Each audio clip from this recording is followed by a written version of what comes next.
안녕하십니까. 2022년 12월 20일 최병무의 팩트 시작하겠습니다. 민주당 이재명 대표에 대한 사법적 리스크, 검찰 수사를 얘기하는 거죠. 이에 대한 압박 점점 더 거세집니다. 이제 변호사비 대납 의혹과 관련해서 쌍방울 그룹의 CB 전환사채 이 발행을 통해서 변호사비를 대납한 것 아니냐 이런 의혹이 있었는데 그와 관련한 전 부회장 등 실무자 2명에 대한 구속영장도 또 청구가 됐습니다. 그러니까 김성태 전 쌍방울그룹 회장이 귀국을 하지 않더라도 충분히 쌍방울그룹에 대한 수사를 해나가겠다. 그중에 핵심이 바로 CB입니다. 이 CB를 현금화하는 과정을 통해서 한 50억 정도를 만들었다. 지금 이런 얘기가 나오고 있는데 그 CB를 이재명 대표에 대한 공직선거법 위반 혐의 변호사로 활동했던 이태형 변호사라는 사람이 받았다. 이런 것 때문에 사실 수사가 시작된 거거든요. 이거를 친문 깨어있는 시민연대라는 정당이 있는데 이 정당이 변호사비 대납 의혹으로 이재명 대표를 고발해서 시작한 게 바로 변호사비 대납 의혹 수사입니다. 그런데 이와 관련해서 CB와 연관된 두 사람의 실무자에 대해서 구속영장을 신청했다는 거는 또 이재명 대표 변호사비 대납 의혹에 대한 수사가 여전히 살아있다 하는 것을 보여주는 것이죠. 자, 이러니까 이거에다가 대장동 배임 문제, 그다음에 백현동 문제, 성남FC 후원금 의혹 등등 여기다가 공직선거법 위반 혐의 허위사실 유포 이런 거는 이제 이미 재판으로 넘어가 있고 이러니까 정말 총체적으로 우리가 보기에도 이재명 대표를 향한 수사의 파도가 한꺼번에 몰아치고 있다. 그러면 이재명 대표는 어떤 방어 전선을 구축하고 있을까? 이런 것도 이제 상대 쪽에서 보면 관심인데 그 대표적인 게 이제 이른바 친민주당 패널들을 동원하든지 해서 이게 진술 외에 특별한 증거가 없다. 이런 식의 이제 반격을 나서는 거고요. 그러나 제가 늘 말씀드리지만 돈, 뇌물 이런 것들은요 원래가 진술 외에는 뚜렷한 증거가 없습니다. 다 현금으로 오가는 경우가 많기 때문에 그래서 그뿐만 아니고 근데 그 진술이 굉장히 일관되고 그다음에 구체적이고 또 여러 사람한테서 나온다. 그러면 충분히 유죄가 입증되는 거거든요. 그런 관점에서 이 사태를 봐야 되는데 어젯밤에는 이재명 대표가 돌연 의미심장한 문구를 남겼다. 그래서 오늘은 이게 뭘 의미하느냐 이걸 말씀을 드리려고 합니다. 어젯밤 11시 50분쯤이니까 아마 밤늦도록 잠이 잘 안 온 모양이죠. 11시 50분 밤 12시 다 돼서 트위터에다가 이런 글을 올렸습니다. 길고 깊은 겨울이 옵니다. 추울수록 몸을 서로 기대야 합니다. 동지 여러분 함께 힘을 모아 이겨냅시다. 이게 단순히 날씨 얘기인가요? 12월 19일에 추우니까 우리 몸을 서로 기대자. 12월 19일에 겨울은 이미 한참 동안 한복판에 와 있습니다. 근데 가로늦게 무슨 길고 깊은 겨울이 온다고? 이거는 정치적 함의를 생각하지 않을 수 없는 대목이다.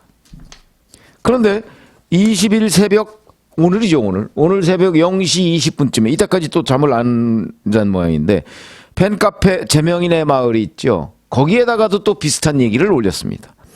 이장, 팬카페에서 이재명 대표를 이장이라고 부르죠. 이장입니다. 길고 깊은 겨울 이라는 제목의 글에 이렇게 내용이 있습니다. 제비가 왔다고 봄이 아닙니다. 봄이라서 제비가 온 것입니다.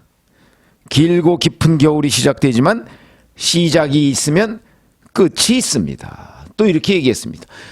바로 한 30분 전에 올린 글, 트위터 글과 맥락이 같은 글을 또 올렸다. 뿐만 아니고 12월 14일 한 일주일 전쯤 되죠. 이때는 당원 팬들 이런 사람들과의 만남에서 또 최근에 대한민국 검찰이 모두 달려들고 있는 것 같다. 제 주변 온갖 것을 압수수색한다. 아직은 견딜만 하지만 힘든 것은 사실이다. 이런 거를 토로하면서 본인에 대한 동정심이라는 게 결국 따지고 보면 방탄이죠. 방탄에 모두 나서달라는 주문처럼 보이는 언행을 했다. 이와 함께 이재명 대표는 평상시에도 당원 교육을 굉장히 강조했다고 합니다. 그러나 이 당원 교육이 최근 이재명 대표에 대한 사법 리스크, 검찰 수사가 진전이 되면서 본인에 대한 방탄용 당원 교육으로 오해를 받기가 딱 좋게 돼 있다. 그 말씀을 지금 드리려고 하는 것인데, 월간 민주당이라는 중앙당 차원의 신입 당원 프로그램을 신설을 했다고 합니다. 대표에 당선된 이후에. 그래서 월 1회씩 여의도에 있는 중앙당사의 당원존에서 유튜브로 생중계를 한다는 거죠. 그래서 그 첫 번째가 바로 지난달 11월 24일 정봉주 당교육연수원장이 정강정책에 대한 교육을 했다고 합니다. 그리고 두 번째가 내일이죠. 2차 당원 교육을 하는데, 이때는 또 바로 이게 이제 이재명 대표가 당원 교육에 나서는 저는 본질적인 부분이라는 거고 보는데, 검찰 독재정치 탄압대책위원장 누구죠? 박범계 전 법무부 장관, 현 국회의원입니다. 이 사람이 나서서 현 정부, 윤석열 정부에 대한 강의를 한다고 합니다. 그럼 이건 무슨 내용이 될까요? 뭐 보나마나 윤석열 정부의 정치보복, 검찰정치, 검찰공화국 뭐 이런 거를 공격하는 내용, 그런 정신무장을 당원들한테 시키려는 거 아닐까요? 이 얘기는 곧 이재명 방탄교육입니다. 쉽게 얘기하면 그걸 내일 한다, 이런 거고요. 자, 이런 거 정도 그러면 이제 신입당원뿐만 아니고 기존 당원들한테도, 자, 이재명 대표에 대한 윤석열 정부의 검찰 수사에 어떤 식으로 우리가 구전 홍보나 아니면 유권자들한테 설득을 해야 된다 하는 논리 뭐 이런 것들을 개발해서 내일 박범계 탄압대책위원장이 얘기를 할 거거든요. 이게 바로 이재명 방탄에 모든 당원이 발벗고 나서달라.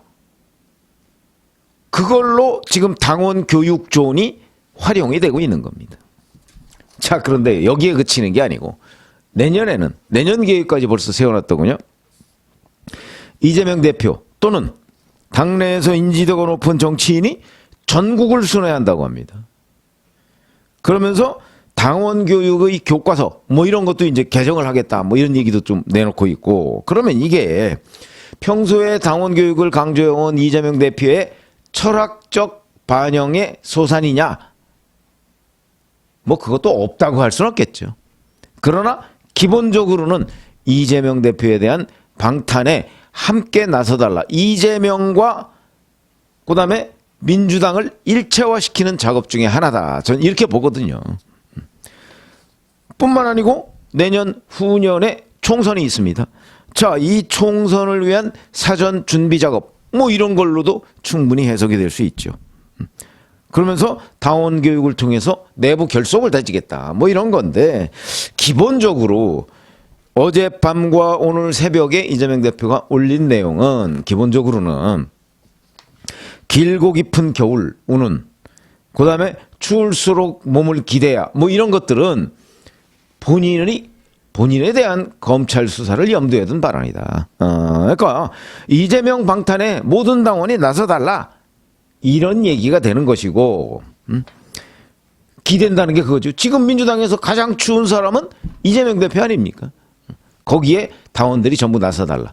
그래서 내년에 교육을 하는 것까지도 지금 다 이걸 장기 진지전이라고 보시면 됩니다. 민주당 당원들로서는 소름 끼치는 일이죠. 왜? 아, 이재명 대표가 총선 때까지 대표를 하는 것은 물론 당원들까지 동원해서 방탄에 나서려고 하는구나 하는 그 계획을 당원들이 지금 알게 됐으니까, 당원들 입장에서는 이재명 대표가 당대표가 되기 전에 성남시장 때 했던 일을 가지고 지금 검찰 수사를 받는 거거든요. 그런데 왜 그 덤터기를 전부 다 지금의 민주당 또는 민주당원이 써야 되느냐.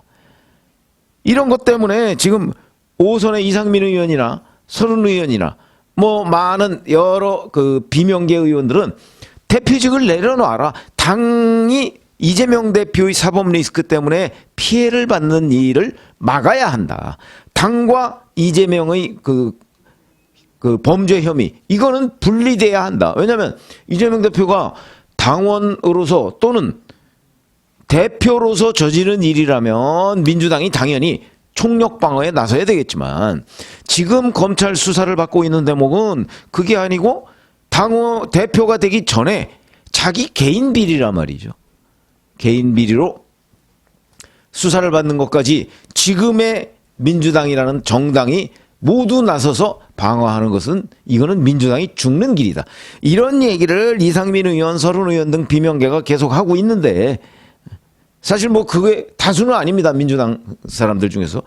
지금 민주당으로서는 뭐 이재명 대표에 무슨 대안이 있나, 뭐 이렇게 얘기하는 의원들이 다수인데, 그래서 일종의 관망하고 있는 거죠. 관망. 적극적으로 나서지도 않고, 그렇다고 이상민, 서른 의원처럼 대표직 내려놓고 사법 리스크에 대항을 해라, 뭐 이렇게 적극적으로 얘기하는 것도 아니고 그냥 관망하고 있는 겁니다. 그러다가 이 관망하는 것이 폭발할 가능성이 있을 때는 저는 아마 내년 말쯤, 그때쯤에 가서 정말 이재명 대표로서는 총선 때 자기 배지를 달기 어렵겠다, 그러면 폭발할 가능성이 있죠. 그때까지는 관망할 겁니다. 근데 그 관망이 폭발하기 직전까지 이재명 대표는 총력을 다해서 당과 이재명 방탄을, 그러니까 당과 당원의 이재명 방탄을 위해서 열심히 촘촘히 지금 당원들에 대한 정신무장을 시키고 있는 거다. 이재명 대표 입장에서 보면은 어찌 보면 정치를 잘하고 있는 거고, 당원들 입장에서 보면 소름 돋는 얘기죠. 아, 정말 이재명 대표가 이런 부분에 관해서는 굉장히 치밀하구나. 그리고 이런 것들을 통해서 자기 대표직 내려놔라라고 요구하는 이른바 비명계를 위한 경고, 진지전, 뭐 이런 것까지도 지금 이재명 대표는 촘촘히 계획을 세워놓고 진행하고 있는 겁니다. 이런 과정이라면 이거를 검찰에서 정말 낱낱이 무언가를 빨리 찾아내서 조치를 하기 전에는 이재명 대표의 장기전, 그리고 검찰 수사 사이의 이 충돌 국면이 꽤 오래 갈 수가 있겠다. 이런 얘기가 들어서, 이런 생각이 들어서 오늘 말씀드린 내용은 이재명 대표의 이 장기 진지전 구축, 이게 그러다 보니까 검찰과 민주당의 이런 그 갈등 양상, 뭐 한마디로 얘기하면 검찰의 이재명 대표 수사죠. 그러나 그에 대한 이재명 대표의 방어 진지, 이것도 그렇게 쉽게 무너질 것 같지는 않다. 그래서 역시 이게 무너지는 첩경, 지름길은 팩트 확인입니다. 그 팩트 확인으로 민주당의 이 진지전 그 전선을 무너뜨릴 수 있겠다. 시간이 좀 필요한 것으로 보인다. 이렇게 말씀을 드리겠습니다. 고맙습니다.